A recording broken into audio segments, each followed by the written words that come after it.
So Moroccan henna powder, how we procure it is that we work with henna farms right in Morocco. Well, at the henna farm, when it's time to cultivate the henna plant, which is actually a very small, cute, adorable bush, and then they cut the best parts of the plant, which are like the top leaves. Then they dry all those leaves, and once they're fully dry, then from there they clean it. They clean it really well. They put it through a machine that can clean off any excess dirt, any sand, and it also sorts out any twigs and little trash, anything that's really they don't want to have in our batch of henna powder.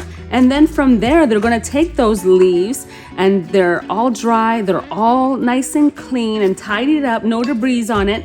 And then they're going to start sifting it into a very fine powder. And they do that through a machine. And then they also do a lot of it by hand. They are like literally grinding it into a powder. Then we work with the women's cooperative. They get it triple sifted. They're going to be putting it through a very, very fine mesh.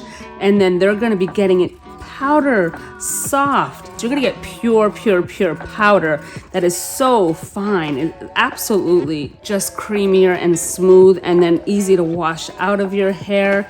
It just is such a great henna powder because of that. And it's extremely unique to Hennasooq. It is very hard to find Moroccan henna powder of this quality, of this sift and grade, and of color results anywhere else.